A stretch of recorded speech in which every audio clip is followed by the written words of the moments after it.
ॐ ज्ञानतिमिरान्धस्य ज्ञानाञ्जनशलाकया चक्षुरुन्मीलितं येन तस्मै श्रीगुरवे नमः। श्रीचैतन्यमनोभीष्टं स्थापितं येन भूतले स्वयं रूप कदा मह्यं ददाति स्वपदान्तिकम्। नमो ॐ विष्णुपादाय कृष्णप्रेष्ठाय भूतले श्रीमते भक्तिवेदान्त स्वामिने ते नामिने। नमस्ते सारस्वते देवी गौरवाणी प्रचारिणे निर्विशेष शून्यवादी पाश्चात्य देश तारिणे। जय श्री कृष्ण चैतन्य प्रभु नित्यानंद श्री अद्वैत गदाधर श्रीवासादि श्री गौर भक्त वृंद। हरे कृष्णा कृष्णा कृष्णा हरे हरे, हरे राम राम राम हरे हरे। हरे कृष्णा। सर्वप्रथम मैं इस ग्रेश श्यामा ब्रोजिन और ग्रेश निधाश्वरी माता जी के चरण कमलों में दंडवत प्रणाम करती हूँ, जो हमें भक्ति का प्रैक्टिस करने के लिए जो प्लेटफॉर्म प्रदान किए हैं। और मैं आप सबके चरण कमलों में दंडवत प्रणाम करती हूँ। मुझे ये आज बोलने के लिए मैं असमर्थ समझ रही हूँ, क्योंकि बस मैं एक ही दिन जो कि मेरा जपाटा के दिन में ही मैं पहले आके बैठती हूँ, तो मुझे आज इसी का मैं क्षमा प्रार्थी हूँ आपके आप सबके सामने। और मैं आज जो भी ये बोलने जा रही हूँ, ये पूरा मेरा ही स्थिति है। तो आप सब मेरे लिए प्रार्थना कीजिए ताकि मैं उसको अच्छे से निभा पाऊँ। हरे कृष्णा। मैं महाराज से जो सुनी हूँ मैं उसको दोहराना चाहती हूँ। महाराज बोल रहे कि एक वैष्णव आचार्यों को हमें क्यों स्मरण करना चाहिए, क्योंकि हमें इसीलिए क्योंकि हम भजना में जो हम माला पहने हैं और तिलक माला लगा कर रहे हैं और जो तिलक पहने हैं, क्या उसका उसका अर्थ क्या है हमारा। हम वो चीज इसीलिए कर रहे हैं कि हमें कृष्ण को प्राप्ति करना है, हमें भगवान का प्रेम को प्राप्ति करना है। तो भगवान का प्रेम का जो प्राप्ति है वो कैसे हो सकता है जब हम आचार्यों का स्मरण नहीं करेंगे, जो प्रेम उन्होंने पाए और जो पाए हैं उस वो कौन सा रास्ता गए हैं, उनका जीवन शैली कैसे, हम उसी को जब नहीं जानेंगे तब हम कृष्ण प्रेम का अधिकारी नहीं बन पाएंगे। जो वो तो महाराज बता रहे थे कि जैसे हम हम देखे हैं कि प्रभुपाद हमें गुरु पूजा दिए हैं, क्यों दिए हैं गुरु पूजा करने के लिए, क्योंकि उसी में जो स्टांजा है, चक्षुदान दिलो जय जन्मे जन्मे प्रभु से दिव्य ज्ञान हृदय प्रकाश। जो चक्षुदान दिए हैं हमें हमें जो वो हमारा जन्म जन्म का प्रभु है, और उसी को हम मानेंगे, उसको हम कैसे मनन कर पाएंगे जब हम इतना सुकृत नहीं है, जब हम उसको अपना जो कृपा रूपी जो पात्र है हमारा वो स्ट्रांग नहीं है, तब हम उस कृपा को कैसे हम ले पाएंगे हमारे साथ। तो जो क्योंकि हमारा बहुत ही भौतिक इच्छा है, और हमारा जो कर्म है वो पहले पिछले जन्म में बहुत ही कर्म किया हुआ जो कर्म है वो हमारा जो स्वभाव है जो है ना वो बहुत ही गंदा हो चुका है। तो स्वभाव को लेके हुए और ऐसे जो इस स्वभाव स्वभाव को हमें चेंज करना पड़ेगा, क्योंकि हमारा जो स्वभाव है और कृष्ण भक्ति का स्वभाव है वो दोनों अलग है। तो उस स्वभाव को हमें जो मिलना है वो कैसे मिलेगा, वो एक वैष्णव एक आचार्य का कृपा से ही वो हमें वो स्वभाव हमारा चेंज हो सकता है। ये उसका एग्जाम्पल ऐसे है कि पंचु पांडव वो पांच पांडव भक्त थे पर सबका स्वभाव अलग अलग है, और उनके समक्ष भगवान स्वयं प्रकट थे, फिर भी सबका स्वभाव अलग अलग है, क्योंकि सबका स्वभाव अलग अलग है। पर जो वो स्वभाव को चेंजेस वैसे तभी हो सकता है किसी भगवान या उनका आचार्यों का जब कृपा होगा तब वो संभव होगा। जब हमें वो चीज जो भगवान प्रभुपाद ने हमें क्यों बोले हैं कि तुम्हें ये करना है, क्योंकि हमारा जो स्थिति है, हम पूर्व आचार्यों पूर्व आचार्य तो कब से चले गए हैं, हम फिर उनको ही क्यों स्मरण करें, क्योंकि प्रभुपाद को ये चीज पता था कि जो गौरांगेर संगी गणे नित्य सिद्ध करी माने सेजाय व्रजेंद्र श्रुतपास। जो गौरांग महाप्रभु के जो पार्षदों को जो जान लेता है वो नित्य सिद्ध है। वो वो समझ लेता है। वो किसके पास जाता है? वो ब्रजेंद्र श्रुत के पास जाता है। वो नंद नंदन के पास चला जाता है। नंद नंदन के पास जाना क्या इतना आसान बात है? नहीं है। क्यों? क्योंकि उनको प्राप्त करना अम, इतना आसान नहीं है, क्योंकि हम तो बद्ध जीव है। हम इंद्रिय लालसा में हम मत है। हमारा जो कलयुग का जो जीव है, हमारा किसी के प्रति हमारा निष्ठा नहीं है। ना हमारा आ, हम काम, हम कुछ, हमें कुछ दिया गया कर्म है, हम उसी के लिए तत्पर है क्या? नहीं। हम गंभीर है उसको करने के लिए? नहीं। क्या हमारा कुछ सुकृत है हमें उसे प्राप्त हो जाए? वो भी नहीं है। हमारा मन सुकृत होता तो हम आचार्यों का पद चिन्ह पर हम निष्ठ हो जाए, हम निष्ठ हो सकते हैं। भक्ति का अर्थ ही आचार्य के प्रति निष्ठता। और जब भगवान को प्राप्त होना, ये एक साधारण बात नहीं है। वो हम जैसे एक कर्मी करते हैं, एक धर्म को मानते हुए चलते हैं। हमें अभी ये कंसेशन प्रभुपाद दे दिए कि हम 16 माला करें और भगवत धाम प्राप्त हो जाए। क्या वो संभव है? नहीं। क्योंकि हमें जब वो 16 माला करते समय हमें एक आचार्य का कृपा को हम नहीं ले पाते। हमें एक भगवान का जो जो उन्होंने जो एक सिद्धांत दिए हैं, हम उसमें उस सिद्धांत को हम स्ट्रांग नहीं हो पाते। उस सिद्धांत के जो दिए हैं उसी नियम को, तब हम भक्ति को नहीं समझ पाएंगे। हमें भक्ति को समझना है, आचार्यों को कृपा को समझना है, तो हमें जो दिया हुआ वाणी को हमें मानना पड़ेगा। तो पर इस कलयुग में जो महाप्रभु इस जीवों को उद्धार करने के लिए आए थे, वो वो बता रहे कि उनका पार्षद के प्रति कैसे उन्हें हमारा निष्ठता होना चाहिए। जैसे हम महाराज बता रहे थे कि जैसे भगवान यहाँ आविर्भूत हुए थे इस धरातल पर। जब भगवान श्री कृष्ण आए थे, उनका जो पार्षदों लोग या देवता लोग कोई भी जो भी आए हैं उनके साथ लीला प्रकाश करने के लिए, उन्होंने वही मथुरा, वृंदावन, द्वारका, उसी में सब कुछ आ गए थे। पर चैतन्य महाप्रभु का ही एक लीला ऐसे है कि उनका सारा पार्षद आए थे, वो अकेले नहीं आए थे। पर चैतन्य महाप्रभु का ये अरेंजमेंट है कि सारे जगह उनका भक्तों को फैला के रखे हैं। ऐसे एक जगह सब मिलके नहीं आए थे। तो इसका मतलब ये है कि ये भगवान का, चैतन्य महाप्रभु का वो औदार्य का भाव है। जो औदार्यता का, जो औदार्यमय लीला प्रकाश करने के लिए आए हैं, वो उनका पहला, वो हमारे प्रति एक बहुत ही आशीर्वाद, वो आशीर्वाद है। क्योंकि चैतन्य महाप्रभु का पता था कि इस कलयुग में जो लोग हैं, वो धर्मनिष्ठ नहीं है, वो व्रतनिष्ठ नहीं है, वो आचार्य निष्ठ भी नहीं है। वो उनका वो स्वभाव कैसा है कि भौतिक चीजों में और मजना, और भौतिक चीजों के प्रति लोभ और बढ़ाना। उनका एक ही गुण है कि वो भौतिक चीजों में और जाए। वो पर परमार्थ में, उनका परमार्थेषु आलस, उनका परमार्थ के प्रति वो लोग आलस है। वो कभी, जीव कभी नहीं चाहता कि वो इंद्रिय सुख से ऊपर उठे। नहीं, क्योंकि वो उनको वही अच्छा लगता है, क्योंकि जो इंद्रियों से जो जुड़े हैं चीज, उसी से वो खुश है। तो पर चैतन्य महाप्रभु का जो प्रेम है वो कैसे है? कलयुग में जो अवतार लिए थे, जो ब्रह्मा को जो प्रेम दुर्लभ है, उसी प्रेम को हमें प्रदान करने के लिए आए थे।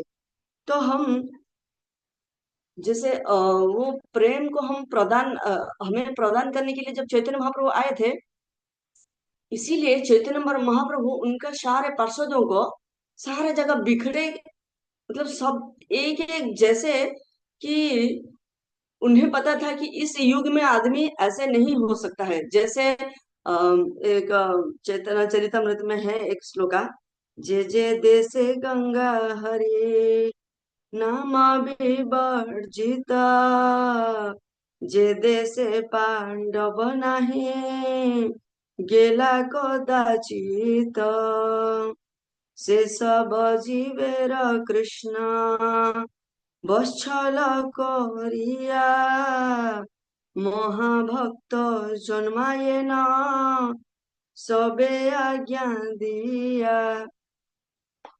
चैतन्य महाप्रभु इसीलिए उनका सारा भक्तों को बिखरे के जन्म, एक एक जन्म स्थान में सॉरी जो गांव में पैदा किए हैं, जो जगह अलग अलग जगह में किए हैं, उसका मेन तात्पर्य ये है कि इस कलयुग का आदमी को कोई उद्धार नहीं कर सकता, जबकि मेरा और मेरा भक्त का कृपा जब तक नहीं होगा, उनका पार्षदों का कृपा जब तक नहीं होगा, ये कलयुग का आदमी को कोई उद्धार नहीं कर सकता। इसीलिए वैसे जगह पे उनको जन्म दिया, किसी जगह पे, जैसे उसी स्थान को कभी पांडव गए नहीं, उस वो गंगा है ही नहीं वहां, उसी स्थान, मतलब कितना असंस्कारी स्थान है। महाराज का पूरा वर्ड है कि असंस्कारी, जो संस्कार हमें जरूरत है, एक संस्कारी पात्र का जरूरत है। जब हम संस्कार हमारा नहीं रहता है, जो जब हमारा सुकृत नहीं है, मतलब दुष्कृत, मतलब हम दुष्कृत में पूरा भरे हुए हैं, हमारा संस्कारी जो है पूरा जीरो है। जो जो भक्ति जो वो देने आए हैं, वो फलीकृत कैसे होगा? क्योंकि हम ही पूरा पत्थर बन गए, तो इस पत्थर में फूल कैसे उगेगा, वृक्ष कैसे उगेगा? तो चैतन्य महाप्रभु इसी स्थान पे दिए हैं, क्योंकि वही उनका उदारता है, वही उनका उदार्यमय लीला है। तो इसमें अ, जो जो आचार्यों को जो हम क्यों फॉलो करेंगे, इसका मेन मोटिव ये है कि जो आचार्य आए हैं भगवान का जो प्रेम को हमें देने के लिए, जब हम ही उनका जो जीवन शैली को नहीं लेंगे, हम नहीं समझेंगे, हम नहीं जानेंगे, तब हम जो कृष्ण प्राप्ति के लिए जो रास्ता को हमें जानना है, हम उसको अपना नहीं पाएंगे। उसका बहुत अच्छा एग्जाम्पल महाराज दे रहे। एक जो गांव में रहते हैं लोग, वो लोग जब शहर आने के लिए कोशिश करते हैं, क्यों करते हैं? क्योंकि उनका ही गांव में कोई जो फ्रेंड है या उनका कोई शुभाकांक्षी है, उन्हें धनी बन गया गांव जाके, वो ऐसे बिजनेस किया या कुछ भी किया अपना कर्म, ताकि वो धनी बन गया। जब वो एक वैसे ही एक गांवली लोग जब उनको देखता है कि जब वो ऐसे हो पाया और उसका मन में ये है कि उसको भी धनी होना है, तो फिर उसका पदानुसरण वो करेगा।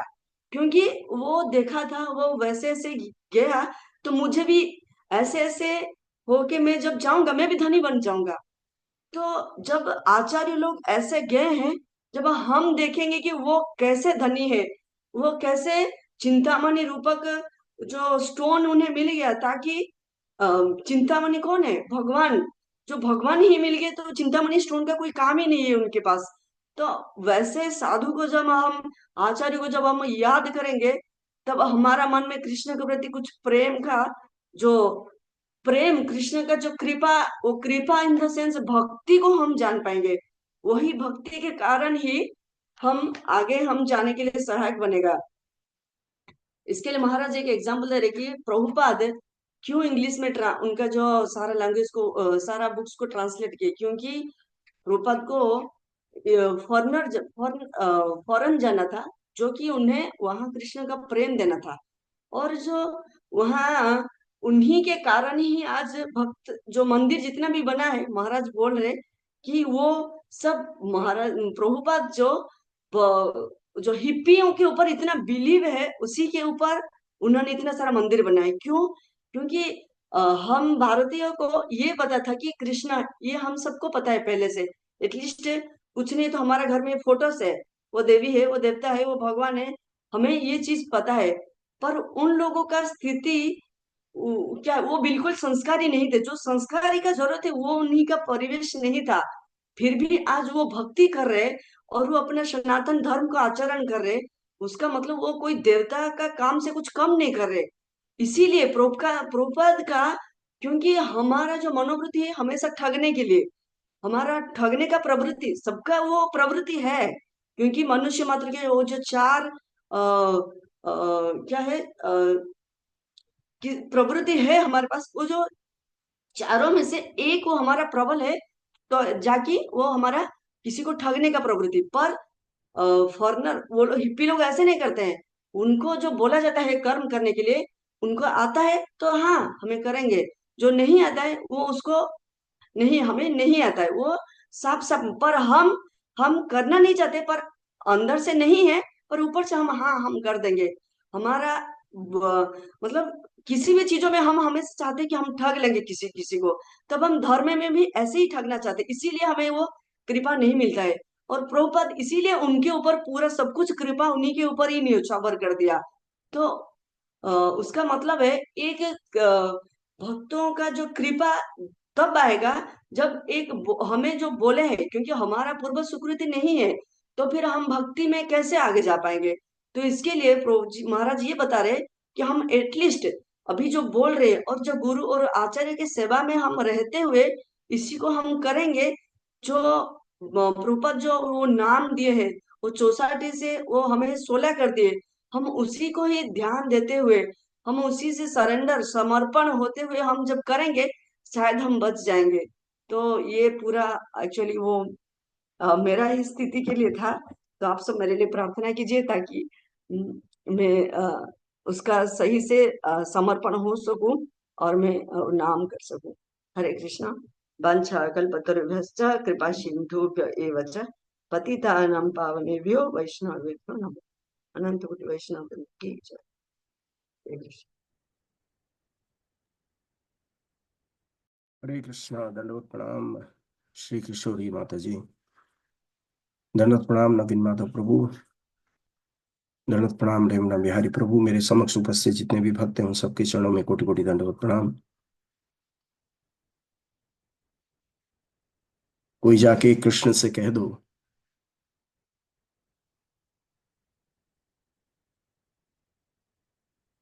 कि आपके धाम वापिस आने योग्य श्री किशोरी माता जी हैं।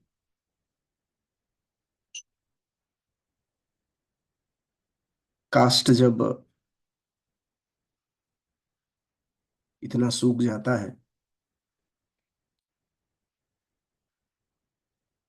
तो अग्नि में डालने के बाद इतना प्रज्वलित होता है कि क्षण भर में राख हो जाता है। मगर वही कास्ट बाह्य रूप से सूखा दिखता है, मगर कास्ट को जब हम अग्नि में डालते हैं तो जलता नहीं है, धुआं निकलता है। वो धुआं है क्या? परनिंदा, परदोष, कालोचना। जिह्वा भगवान ने दिया है, क्यों न मैं सतत उनका कीर्तन करूं, गुणगान करूं।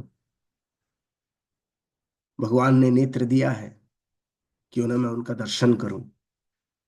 भगवान ने मुख दिया है, क्यों न मैं उनका कीर्तन करूं। भगवान ने इंद्रियां दिए हैं, क्यों सारी इंद्रियों को मैं उनके चरण कमल में न लगाऊं। मेरी मति क्यों ना प्रविष्ट हो भगवान के चरणों में, उनके भक्तों के चरणों में। और कैसे आएगा? समर्पण मात्रेण। और दूसरा, दूसरों का दोष ना देखना, परनिंदा, परचर्चा। इसको यदि हम त्याग दें तो माता जी एक ही निवेदन है, जीवन जब तक रहे, सांस जब तक चले, हमारी इंद्रियों को भगवान के निमित्त, वैष्णवों के निमित्त, आचार्यों के निमित्त, गुरु के निमित्त, इन इंद्रियों को, इस शरीर को मनसा वाचा कर्मणा अति शीघ्र, जितना हो सके, जितना हो सके मतलब to the fullest capacity, 100 to 100% लगाएं। मगर साथ में इतना ज्ञान रहे, क्या है? जिस मुख से भगवान का नाम लेते हैं, जिस कान से भगवान के गुणगान सुनते हैं, जिस आंखों से भगवान की दर्शन करते हैं, जिस पैरों से भगवान के धाम का हम परिक्रमा करते हैं,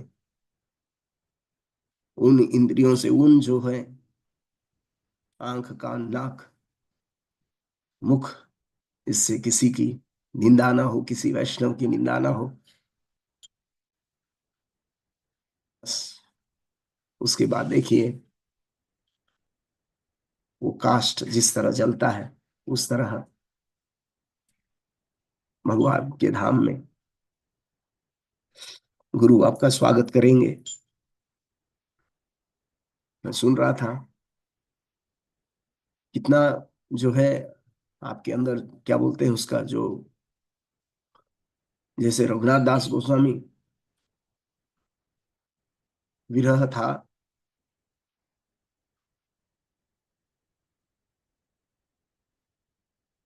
अभी चाह रहे थे पर रो नहीं सकते थे, क्योंकि उनको महाप्रभु का इतना विरह था, रूप गोस्वामी सनातन गोस्वामी का इतना विरह था,